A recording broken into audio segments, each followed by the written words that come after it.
Olá, pessoal, sejam bem-vindos a mais um episódio dessa série de podcasts especiais da Futuros Inclusivo, na qual a gente bate um papo sobre 9 dimensões de futuros com jovens que participaram do Digital Futures Lab, um programa pioneiro em letramento em futuros, realizado em parceria com Favela e o governo britânico por meio da UK Tech Hub. Meu nome é Tati Silva, eu tô aqui num cenário de milhões, como disse uma entrevistada nossa. Sou uma mulher negra de pele mais clara, cabelo na altura dos ombros, cacheados. Tô aqui com uma blusa estampada, com figuras bem brasileirinhas, tucanos, bananas e um suéter, né? Uma blusa de frio preta, porque estamos aqui por volta de uns 10, 15, 12 graus aqui em Belo Horizonte, muito frio.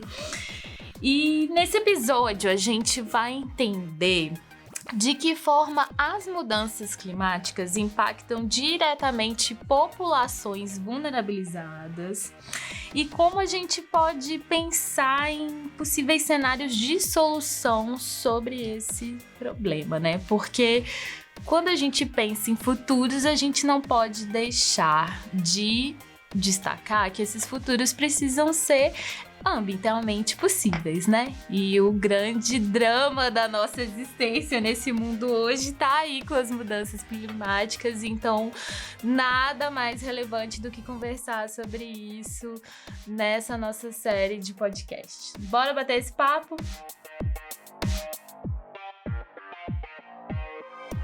Não é de hoje que as mudanças climáticas provocadas pelo aquecimento global têm sido pauta de reportagens e conferências mundiais. Mas a cada ano que passa, o prazo para a solução do problema vai só acabando. O último painel intergovernamental das mudanças climáticas, o IPCC, divulgado em abril de 2022, aponta que o mundo tem somente 3 anos para reduzir emissões de gás carbônico e impedir que os efeitos do aquecimento global se tornem irreversíveis. Mas como que esses danos climáticos impactam o dia a dia de pessoas como eu, como você, para além das mudanças extremas de temperatura? Qual que é a relação dos impactos negativos das mudanças climáticas, né, sobre o meio ambiente e a produção mundial de alimentos, que afeta a todos, mas em especial a vida de pessoas historicamente marginalizadas? É sobre isso que a gente vai conversar agora com Amanda Costa, ativista climática, embaixadora da ONU, fundadora do Instituto Perifa Sustentável, e com Guilherme da Silva, estudante de agronomia com ênfase em agroecologia e fundador do projeto Guaraci Agroecologia. Oi, Amanda e Guilherme, sejam muito bem-vindos à nossa conversa. Obrigada, Tati. É uma honra estar aqui, trocar essa ideia com você. Já adianto que você nasceu para esse lugar, mulher. Que voz de locutora de rádio maravilhosa, gente. Meu nome é Amanda Costa, tenho 25 anos, sou internacionalista, ativista climática. Sou uma mulher preta. Neste momento, estou vestindo uma blusa preta, porque aqui em São Paulo tá 8 graus, estou congelando. Uso óculos, a armação do meu óculos é transparente, um pouco branco, um pouco transparente. Estou com brincos africanos rosa, com detalhes azuis, que de acordo com Tati, está combinando com a decoração do meu quarto. À minha esquerda tem o meu guarda-roupa, com uma parede branca e rosa. Atrás de mim tem algumas decorações do meu quarto, guarda-roupa acima também, numa cor rosa, um rosa fofinho assim, rosa meio bebê. E do meu lado direito tem um espelho que está refletindo um pouco do guarda-roupa. Tati, é uma honra estar aqui, eu tenho certeza que esse papo vai ser incrível. Olá, Tati. Olá, Amanda. Muito obrigado por me convidar por esse momento. Eu me chamo Guilherme Fernandes da Silva, eu sou um jovem negro. Eu estou vestido uma camiseta branca, uma camiseta regata, com algumas listras coloridas. Eu estou de frente de uma mata, né, porque eu estou aqui no meu terreiro. Amanda, você está à frente de uma iniciativa que é a Perifa Sustentável, que tem o propósito, né, de mobilizar juventudes em prol de uma relação mais equilibrada com a natureza, tendo em vista as mudanças climáticas que nós estamos enfrentando. Você pode começar esse bate-papo falando um pouco sobre o que são essas mudanças climáticas, né? Tão comentadas no mundo de hoje, como que elas afetam a nossa vida, mas em especial a vida de pessoas vulnerabilizadas? Super, Tati. O Perifa, ele nasceu com essa missão de mobilizar a juventude brasileira para criar uma nova agenda de desenvolvimento, trazendo a perspectiva de raça e clima, entendendo que não dá mais para a gente falar de justiça ambiental sem trazer o tema de justiça racial, né? Porque senão o debate fica branco, fica elitizado, fica muito distante da maioria da nossa população. E aí, quando eu troco ideia com o pessoal e falo, você tá ligado no que é mudanças climáticas? Você sabe o que significa? O pessoal fala, é o urso polar lá na Antártica ficando magrinho. Aí eu falo, também, mas é um rolê que está afetando a nossa realidade. E aí, antes de falar do que está afetando, dessas consequências, eu acho importante trazer esse letramento, essa base. O que são as mudanças climáticas? Para a gente entender o que são as mudanças climáticas, a gente precisa entender o que é o efeito estufa. O efeito estufa é um processo natural da nossa Terra. É o que impede que a humanidade, que a nossa biodiversidade morra congelado. Pensa que a Terra numa bola assim, e em volta da Terra tem como se fosse um cobertor. E aí, de dia, os raios solares incidem, deixa a nossa Terra quente, permite que a vida seja mantida, permite que a vida seja multiplicada, e à noite, parte desse calor vai embora. Se não tivesse o efeito estufa, todo o calor iria embora. Mas esse efeito estufa, ele funciona como uma mantinha térmica, como um cobertor para manter parte dessa temperatura. O que acontece? Por conta da Revolução Industrial e por conta do aumento do uso de combustíveis fósseis, esse cobertor ficou cada vez mais grosso. Esse cobertor, ou seja, o efeito estufa, ele é composto por diversos gases, mas principalmente dois deles, que é o gás carbônico e o gás metano. E quando a gente queima combustíveis fósseis, ou seja, petróleo, gás natural e carvão, a gente libera CO2 para a atmosfera.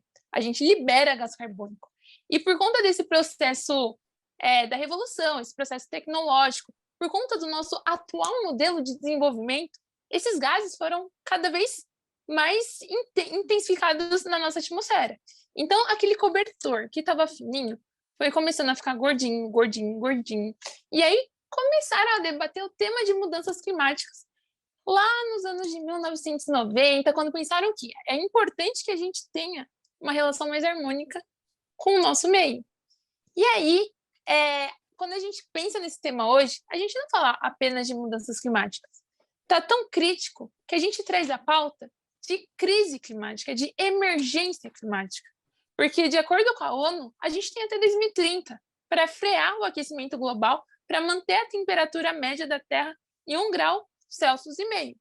Então, quando a gente olha toda essa perspectiva, quando a gente entende essa mudança climática, primeiro, entender que ela é resultado da intensificação do processo de efeito estufa, que é um processo natural, que aí, por conta da Revolução Industrial e do aumento da queima de combustíveis fósseis, ela foi intensificada. A mudança climática gerou o aquecimento global, que é o aumento da temperatura média da Terra, e essa intensificação do aquecimento global gerou a crise climática, gerou essa emergência climática, que traz o sentido de a gente precisa acelerar a proposição de soluções para essa crise. A gente precisa fomentar uma transição energética onde a gente abandone o uso de combustíveis fósseis, ou seja, carvão, gás natural e petróleo, e a gente passe a usar energias renováveis, principalmente eólica e a solar. Guilherme, você é uma pessoa que cresceu em assentamentos agrícolas, sempre teve muito contato direto com a natureza e hoje trabalha com agroecologia. Quais impactos das mudanças climáticas você consegue identificar na sua vivência em assentamentos, especialmente no que diz respeito à produção de alimentos? Bem, Tati, realmente eu cresci em comunidades rurais, né? E desde muito cedo eu sempre tive uma intimidade, né, uma ligação muito íntima com a mãe natureza, com os recursos da mãe natureza, com o rio, com as matas, e eu consigo perceber, assim, diversas coisas. Mas o principal que eu diria, assim, né, primeiro, eu diria o próprio regime de chuva, né? Desde muito jovem, né, com o passar dos anos, que eu escuto camponesa, camponesa, os vizinhos aqui da comunidade, né, minha família, deixa bem claro, né, que os regimes de chuvas mudaram, né? Já não se chove mais como se chovia antigamente, né? Também é bem perceptível, né, as questões das próprias estações, né? O calor vem ficando cada vez mais quente, né? As estações de frio ficam cada vez mais frias, os ventos estão cada vez mais fortes. Então, também dá para perceber esse desbalanço também nessas questões, né? Ah, Até o rio, né, digamos assim, o rio que eu nadava desde pequenininho, hoje se eu vou atravessar o rio para chegar na estrada, dá para perceber, né, que o rio está mais vazio. As minas d'água, onde eu buscava água antigamente, hoje tem bem menos lugares, tem bem menos água disponível, né, dá para perceber isso claramente também, né. E como que isso impacta, né, a produção de alimento? Na verdade, isso é o clima, né, o clima em si, a água, todas essas questões é o que dita, né, os ciclos das plantas, os ciclos das culturas, dos vegetais.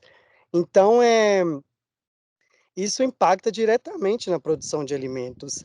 A gente vive, por exemplo, num lugar muito abençoado, eu costumo dizer, né, um lugar que tem microclimas bem definido, né? Os microclimas que nós temos aqui, quer dizer que na maioria das vezes esse local, ele vai ter um clima diferenciado, um regime de chuva, uma questão de umidade diferenciada daquilo que está acontecendo na região, por exemplo. Mas se o rio fica mais seco, se os cursos d'água diminuem, né? Se os regimes de vento fica cada vez mais forte, vai ajudar então a evaporar a água que a gente tem no ambiente ali disponível para as plantas mais rápido. Então isso tudo vai impactar nesse microclima, vai impactar diretamente na produção de alimento para a gente, né? Muitos vegetais, muitos cultivares, que são aqueles vegetais que o homem produz para sua alimentação ou para a criação de animais, por exemplo, também, eles dependem de certos parâmetros de clima, por exemplo, né? Certos parâmetros de temperatura, por exemplo. Então, tem cultivares que precisa de uma determinada temperatura para iniciar então seu processo de floração, iniciar o seu processo de produção. Pode ser tanto um pouco mais alta ou um pouco mais baixa. Então, quando está acontecendo algo, né, que está interferindo nessas questões de temperatura, vai então interferir nesses parâmetros que essas plantas, que esses vegetais necessitam para florar, para produzir. Então, isso vai diretamente impactar na produção, nesses agroecossistemas, na vida dos produtores, né? É muito comum ouvir: "Ah, não dá mais para poder plantar tal coisa. Ah, não dá mais para poder plantar tal coisa", né? Às vezes aquele alimento que servia, seja para poder alimentar a própria família do camponês, ou seja também para ajudar na geração de renda, né? Aos poucos essas coisas vai se perdendo. Porque está havendo uma alteração nas questões do clima, né? E o clima ele vai interferir diretamente nos agroecossistemas, né? É parte disso tudo, porque as plantas elas necessitam disso, né? Em balanço, em harmonia. Amanda, no começo aqui do nosso podcast, a gente compartilhou informação de que o mundo, né, segundo evidências científicas, tem apenas 3 anos para reduzir emissões de carbono e evitar que efeitos do aquecimento global sejam irreversíveis. Pelo seu engajamento, pelos movimentos que você acompanha, como é que tá a sua, vou chamar de fé em relação a isso, né? Você acredita que vai ser possível, que estamos caminhando a uma extinção mesmo? Como é que é isso? Seu sentimento em relação a essa jornada? Tati, real oficial, caos total. E é muito triste porque a gente viu, com a ascensão do governo Bolsonaro, um desmonte de políticas públicas. A gente viu o desmatamento e as queimadas na Amazônia, no Pantanal, aumentarem exponencialmente. A gente vê que o rumo que a sociedade está tomando hoje, infelizmente, é um rumo à extinção. Mas eu gosto de manter uma vibe mais propositiva e eu aprendi essa palavra no Digital Futures Lab, que é o apocalíptico otimista. Então, esse apocalíptico otimista entende o apocalipse que está chegando, entende essa dificuldade, essa complexidade que a gente está vivenciando. Mas eu acredito que a gente pode fazer diferente. Se eu não acreditasse, eu não estaria fazendo as paradas que eu estou fazendo com o Instituto Perifa Sustentável, agora como conselheira jovem do Pacto Global da ONU, ou seja, a ONU aqui no Brasil me convidou para trazer os direcionamentos para os maiores CEOs, para os maiores empresários que querem, de fato, ter uma relação mais inclusiva, mais colaborativa e mais sustentável. Mas, ao mesmo tempo, corta meu coração em trazer que existem contrapontos, né? Exemplo que ontem o CEO da BlackRock, o Léo Fink, ele colocou uma carta dizendo que vamos rever essas práticas climáticas, pois não somos ativistas e pensamos em reduzir os investimentos nessa parte. Tipo, o que você está fazendo, cara? Ano passado você soltou uma carta falando que ia fazer exatamente o contrário. Então a gente vê que, infelizmente, as pessoas que estão em cargos de tomada de decisão, que detêm o recurso financeiro, muitas vezes colocam a causa numa estratégia de marketing, numa estratégia de maquiagem verde, porque há uma pressão da sociedade civil, há uma pressão da nova geração que não aceita apenas trocar sua energia produtiva para financiar um sistema patriarcal, heteronormativo, capitalista de supremacia branca. Mas me corta o coração, porque às vezes isso é tudo fachada, né? A galera faz isso para tá hypado esse tema, vou ganhar uns likes, vou melhorar a minha posição com os acionistas, com os investidores. Só que eu acredito que tem solução. Assim, eu gosto de ser uma apocalíptica otimista. Tem solução, porque quem diria que eu, mulher preta, de 25 anos, jovem, da Brasilândia, estaria ocupando um cargo como conselheira do Pacto Global da ONU? Tipo, foge da lógica, foge da norma. Então, o meu trabalho dentro desses espaços é criar ferramentas e estratégias para que eu não seja a única. Para que eu não seja a única menina preta que está lá falando com essa galera.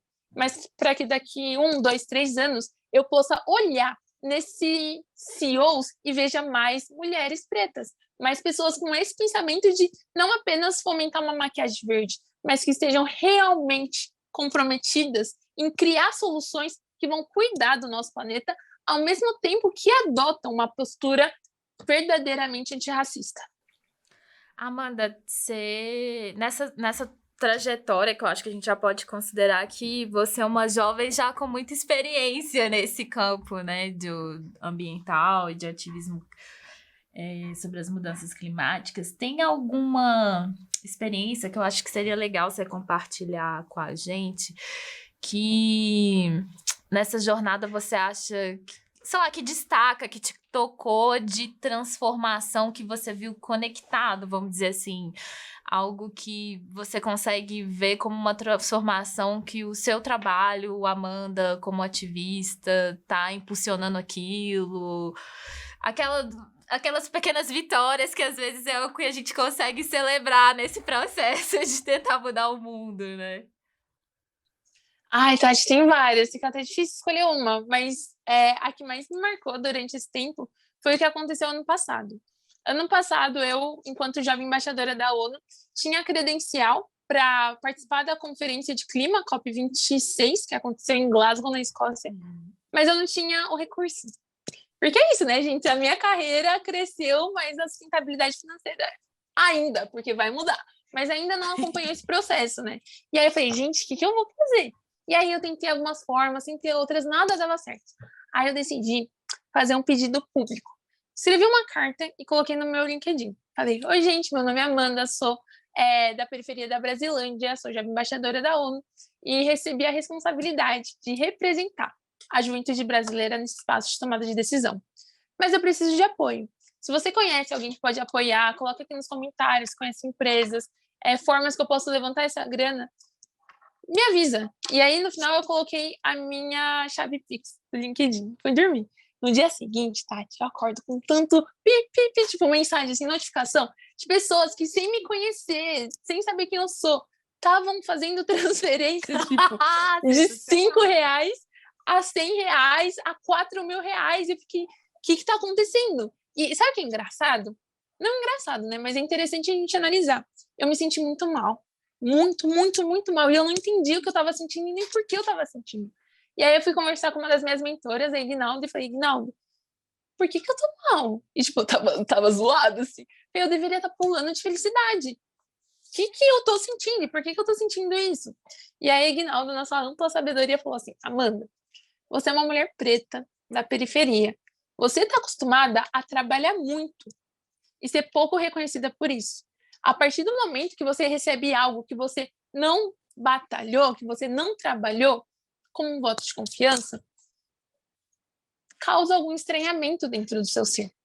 Mas ao invés de ficar se questionando, eu mereço estar nesse lugar, será que eu tenho essa capacidade? Troca a pergunta da sua cabeça e começa a se questionar. O que eu posso fazer com o lugar de visibilidade e influência que eu ocupo hoje? Será que não é o momento de apoiar outras jovens mulheres pretas da periferia? Eu falei, é isso. E no final não foi apenas eu, mas foi eu e Marraia, aqui de São Paulo, Ellen Munielli, que é de uma periferia do Rio Grande do Norte, que atua com o movimento de bairros, vilas e favelas, e Vitória Pinheiro, uma mulher trans afro-indígena da periferia de Manaus. E a gente foi não apenas como participantes lá anotando, mas a gente foi como atores políticos que estavam sentadas nas mesas de negociações, que estavam participando de painéis e propondo uma nova visão para o desenvolvimento do nosso país, a partir dessa visão jovem, decolonial, antirracista. Então, para mim, isso foi potente porque não parou naquele lugar, não parou naquele momento. A gente voltou para o Brasil e a gente falou, tá, o que a gente vai fazer com isso? Não vai ser apenas, nossa, uma viagem chique. Ai, gente, foi chique mesmo, eu adorei. Não vai ser apenas uma viagem chique para a gente viajar, para a gente visitar outro país, mas tem que ser algo que vai reverter para que outros jovens também possam ocupar esse espaço. E agora, enquanto Perifa Sustentável, a gente está com um projeto, uma ação territorial aqui na Brasilândia para territorializar todo esse debate climático. Lá no Rio Grande do Norte, a gente conseguiu protocolar um projeto de lei de emergência climática e, se for aprovado, a gente consegue destinar recursos públicos para desenvolver planos de mitigância, de contingência, de adaptação, ou seja, os lugares que não davam, não vão inundar mais. E no Rio de Janeiro, a gente está tocando um projeto de hortas comunitárias na favela do Kelson, no Complexo da Maré. Eu sei que ainda é pouco, a gente ainda está caminhando, mas eu já consigo visualizar frutos daquela sementinha lá no passado, de pessoas que acreditaram em mim, acreditaram que aquela representação poderia trazer algo para o Brasil. E me visualizar naquele processo, entender que não estava lá para ser a única, mas estava lá para escancarar os portões e falar para as minhas amigas, vem, ocupem, esse lugar é nosso por direito. Por muito tempo quiseram nos silenciar e nos excluir desses espaços, mas chegou a vez a gente construir e desenvolver o que é nosso. Um dos principais impactos das mudanças climáticas, os impactos negativos, né, é na produção de alimentos ao redor do mundo, criando cenários de insegurança alimentar que já são reais na nossa vivência. Apesar do mundo ter uma produção de alimentos muito forte via o agronegócio, o nosso planeta, a gente tem ainda cerca de 690 milhões de pessoas que enfrentam insegurança alimentar, ou seja, que não têm acesso regular e permanente a alimentos em quantidade e qualidade suficiente para a sua sobrevivência. O Guilherme, por meio do trabalho dele e da formação, ele defende que a agroecologia é um excelente caminho para produzir alimentos e garantir a segurança alimentar sem prejudicar o meio ambiente. Guilherme, explica pra gente o que é a agroecologia e quais os principais benefícios diretos dessa prática? Então, Tati, a agroecologia, ela é uma ciência, né? Um conjunto de técnicas, né? Também é técnica, também é ciência, que busca conduzir um sistema de produção agrícola, um meio produtivo que seja sustentável e que esteja trabalhando em harmonia, né, com a natureza, com o meio ambiente e com todos os seres vivos ali presentes naquele local, né? A agroecologia, eu costumo dizer que ela é multidisciplinar, porque não basta só produzir alimentos saudáveis, não basta só produzir alimento orgânico, dizemos assim, né?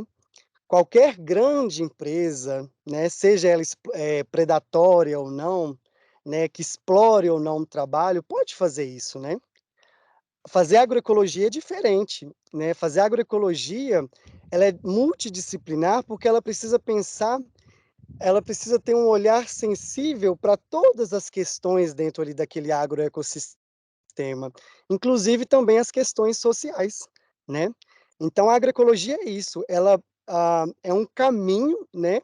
A meta é produzir alimento saudável, a meta é produzir, mas a agroecologia é um caminho para se chegar nessa meta e que vai buscar, portanto, essa, essa sustentabilidade, né? Essa simbiose com a mãe natureza, com o ambiente e com tudo que está ao redor ali daquele agroecossistema, né? E como se faz a agroecologia na produção de alimentos, né? Se a gente, por exemplo, olha para uma produção de alimento convencional, ah, muitas das vezes esse tipo de produção de alimentos é pautado, por exemplo, na monocultura, né? Só existe um tipo de vegetal plantado ali, muitas vezes para atender um mercado que não é colocar comida na mesa do brasileiro, que não é colocar comida na mesa do trabalhador e da trabalhadora, né? Mas se você olha para dentro da agroecologia, então você vai ver a diversidade de alimentos, por exemplo, você vai ver e você vai se deparar com questões como quem está produzindo e para quem está sendo produzido. Se você olha para o meio de produção que faz o manejo, digamos, de insetos naquela área, né? Se você olha para esse meio de produção convencional, vai ser utilizado inseticidas, por exemplo. Se você olha para a agroecologia, né, a agroecologia ela vai buscar um caminho onde vai se olhar e vai aprender com a natureza, né? Então, muitas vezes, por que não utilizar, ao invés de um inseticida, por que a gente não pode utilizar, por exemplo, um inimigo natural que vai estar sendo aplicado ali naquelas culturas e vai fazer o mesmo trabalho, né? Vai ajudar o homem, portanto, a produzir mais e a produzir melhor, né? A mãe natureza é muito sábia, ela tem muito a ensinar para a gente, né? Então, se a gente olha, então, por exemplo, para um meio de produção convencional, né? Para fazer o manejo de pragas, por exemplo, é utilizado inseticidas, né? Elementos extremamente químicos que, às custas da saúde do camponês, às custas da saúde da terra, da mãe natureza, faz, portanto, né, entre aspas, um controle ali dentro. Quando você olha para uma produção agroecológica, né, você precisa estar atento a isso, né? A gente pode olhar, portanto, para a própria mãe natureza e buscar técnicas ali dentro para se fazer também esse controle, né? Quando você olha para um modelo de produção convencional, ele muitas vezes ele é predatório, ele chega, ele devasta o solo, devasta as matas, né? Ele precisa ser imposto ali sozinho e com diversas com diversas condições anormais aquele espaço ali, então ele chega destruindo. Quando você olha para um sistema agrário agroecológico, né, a gente entende que a gente precisa trabalhar junto com a mãe natureza. Então não basta só transformar um espaço e colocar ali diversas cultivares, sem pensar também em preservar os cursos d'água, sem pensar também em preservar o solo, né? O modelo convencional muitas vezes não vê o solo como um sistema vivo. A agroecologia vê o solo como algo vivo, né? Existe muita vida ali, fazendo tudo aquilo funcionar de forma balanceada, digamos assim. Também quando você olha para esse modelo de produção convencional, muitas vezes quando ele se estabelece, ele destrói, né, todo um ambiente, né, destrói-se todo um bioma, por exemplo, né, destrói-se todo um cerrado para colocar pasto, né, destrói-se todo um ambiente para colocar monocultura. Quando você olha para a agroecologia, né, quando você olha agroecologicamente para esse sistema, a gente entende que a gente precisa sim de um bioma eh, estabelecido também nesse sistema, né. Então não basta simplesmente criar um agrossistema, com aquelas cultivares ali necessária para o camponês e para a camponesa, sem preservar as matas, sem preservar o bioma nativo, sem preservar a água. E a agroecologia também presta atenção nisso, né, porque se você tem um agroecossistema saudável, muitas vezes aquele inseto considerado praga que iria estar atacando ali aquela cultivar, né, se ele tem outras plantas nativas, se é um lugar diverso, se tem plantas que a gente costuma chamar de plantas atrativas para esses insetos, portanto, eles vão se estabelecer nesses outros vegetais, deixando aquelas cultivares, vamos dizer assim, em paz. Então, quando a gente pensa num sistema agroecológico, a gente está pensando em fechar essa conta, né? Então, a gente também quer produzir mais e cada vez melhor, mas a gente precisa pensar em todo um sistema. E se a gente olha para a mãe natureza, aprende com ela e a preserva, ela automaticamente vai nos beneficiar também nessa produção, né. Quando você olha para um melhoramento genético de uma cultivar, por exemplo, precisa-se melhorar as cultivares, né, devido às novas condições que a gente tem. Então até para isso, num determinado tempo, vai precisar daquela cultivar silvestre, né. Então a gente precisa desse meio ambiente, desse bioma cada vez mais preservado para o próprio bem desse agroecossistema. E é assim que a da agroecologia busca olhar, né, para todo esse sistema.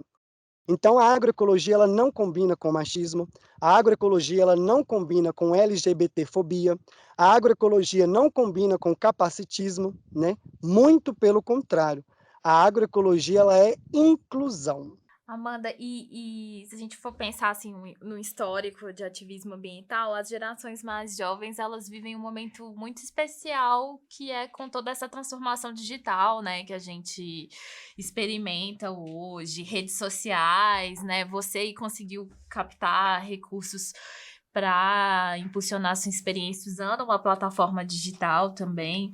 Na sua opinião mesmo, quais são caminhos para que mais pessoas se preocupem, né, com a causa climática que vai impactar todos os aspectos da nossa vida? Você vê isso muito vinculado ao digital ou uma coisa, vamos correr pro analógico também, bora abraçar todas as estratégias? O que você acha que mais funciona, assim, que é um caminho mais estratégico para a gente trazer mais pessoas para a causa?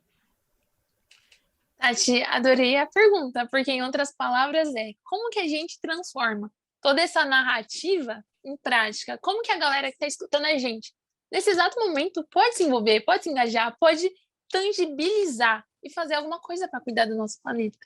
Agora eu estou como uma das comunicadoras da campanha Amazônia de Pé, que tem o objetivo de combater a crise climática protegendo a nossa floresta. A gente está organizando uma PLIP, que é um projeto de lei de iniciativa popular que tem o objetivo de destinar todas as florestas públicas da Amazônia para territórios indígenas, quilombolas ou unidades de conservação. E para isso, a gente precisa de toda a sociedade brasileira engajada. Para a gente conseguir enviar essa PLIP, esse projeto de lei, é necessário 1,5 milhão de assinaturas de, no mínimo, 6 estados. E um último projeto de lei que aconteceu aqui na nossa nação foi o Ficha Limpa, que faz com que os políticos que já tiveram passagem na polícia não possam se reeleger. E por que esse projeto ele é tão importante, potente, e como que a galera pode se engajar? Ele é tão importante porque ele mostra uma pressão de baixo para cima da sociedade civil falando: ei, governantes, ei, representantes, a gente está enxergando uma problemática, ou seja, queimadas e desmatamento. A gente deseja, a gente está cobrando que vocês façam algo em relação a isso. Já que vocês não vão fazer, a gente está aqui, ó, fazendo. E aí a gente não precisa desses tomadores, desses representantes de tomada de decisão para protocolar o PL, né? Tipo, o povo fazendo política. Por que é tão potente? Porque isso muda o foco, né? Isso tira a centralização de poder e mostra que a gente pode fazer alguma coisa. E como que a galera pode se engajar? Terceiro ponto. Pessoal, entre no site www.amazoniadepé.org.br. Lá você consegue fazer um cadastro em menos de 30 segundos e aí você vai imprimir uma ficha. E essa ficha você sai coletando assinatura, que nem domingo passado. Eu tava lá depois do culto na igreja falando: ei, amigos, vamos proteger a Amazônia. E ó, você pode coletar com seus amigos, com seus familiares, com a galera da igreja, com a galera do bairro, com a galera do clube, com os crushes climáticos, que eu sei que todo mundo tem um crush, aí você quer uma desculpinha para falar com o crush, fala: bora salvar a Amazônia. E você começa a puxar assunto e tudo mais. E acho que é tão legal, porque isso pode unir a nossa sociedade, que muitas vezes tá triste, tá sem esperança, tá ansiosa, tá depressiva, não vê possibilidade de futuro. E aí eu quero deixar uma reflexão final.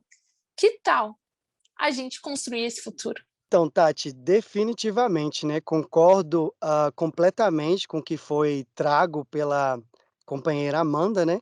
Mas é isso, a agroecologia, né, ela é multidisciplinar, então não basta só dizer é necessário produzir de forma agroecológica, né? Precisa também estabelecer maneiras para que isso ocorra, né? Então tem que ter crédito, tem que ter insumo. Então também parte de uma questão política, parte de uma questão nossa, de cobrar também dos nossos governantes, né, sobre o que é que está chegando na nossa mesa, né? Como que os produtos estão chegando na nossa mesa. É preciso olhar para uma segurança alimentar, né? Não basta apenas que o camponês, que a camponesa, que o trabalhador e a trabalhadora tenham o que comer, né? Segurança alimentar é isso. Não basta só ter o que comer. Tem que estar garantido nesse alimento todas as questões nutricionais, que muitas vezes que é básica, na verdade, né? Para a alimentação e para a existência desses atores, né? Do trabalhador, da trabalhadora, do camponês e da camponesa. Se a gente olhar um pouquinho para as prateleiras dos nossos supermercados, a gente pode ver na prática, né? Como que a produção convencional tem feito, né? Então a gente pode observar, Tati, bem de perto, assim, né? Quando a gente olha ali para as prateleiras do supermercado, né? Como que os alimentos estão cada vez mais perdendo seus valores nutritivos, né? Então, por exemplo, um leite condensado, né, que era feito de um produto que tinha determinados nutrientes a partir dali até chegar na mesa, que antes era feito, vamos dizer assim, do próprio leite, agora ele é feito, por exemplo, do soro do leite, né? Então, a cada vez que passa, eles vão pegando esse produto e diminuindo mais essa cadeia, né? E está chegando para o consumidor, para a consumidora, pelo mesmo preço. Então, o leite que era com maior valor nutritivo está chegando com bem menos valor nutritivo pelo mesmo valor, né? O azeite que chegava na mesa do trabalhador, da trabalhadora, agora está vindo com a maior porcentagem do próprio óleo de soja, pelo mesmo preço que era vendido o azeite puro, digamos assim. Então a gente pode observar isso acontecendo. E isso não é segurança alimentar. Segurança alimentar é contra isso. Então, se é para chegar o azeite na mesa do trabalhador e da trabalhadora, que chegue o azeite, né? Se é para chegar o alimento na mesa do trabalhador e da trabalhadora, que chegue um alimento realmente nutritivo, né? E isso não é feito, isso não é pensado nessa lógica da industrialização. O alimento vai cada vez perdendo mais o seu valor nutricional e chegando pelo mesmo preço na nossa mesa. A agroecologia também, ela visa isso, né? A segurança alimentar. Amanda e Guilherme, muitíssimo obrigada por terem participado desse bate-papo, desse último episódio da série Futuristas. Eu aqui só tenho a agradecer mais uma vez pela oportunidade de estar aqui, de ter a minha voz ouvida, principalmente em falar algo que eu acredito, que é a agroecologia, que é algo capaz de mudar o mundo, de mudar o planeta. Muito obrigado a todos. Tati, eu amei! Você é uma ótima apresentadora, a conversa foi leve, foi divertida, mostrou a urgência do tema e só continua, porque televisão brasileira, meu Deus, vai querer se contratar. Ninguém segura essa mulher, gente. Obrigada. Obrigada, Amanda! Eu espero que vocês tenham gostado muito do episódio de hoje. Essa conversa, esse momento aqui, foi o nosso último episódio dessa série de podcast, realizada junto com as juventudes que participaram do nosso primeiro programa de letramento em futuros, o Digital Futures Lab, uma iniciativa da Futuros Inclusivos em parceria com o Favela e com apoio do governo britânico por meio da UK Brasil Tech Hub. Em nome do João Souza, que mediou outras conversas, outros episódios por aqui, toda a equipe da Futuros, do Favela, todo mundo que se dedicou aqui para poder fazer essa série especial de podcasts acontecer. Eu quero agradecer demais pela companhia, pela parceria, por ter escutado, por ter assistido.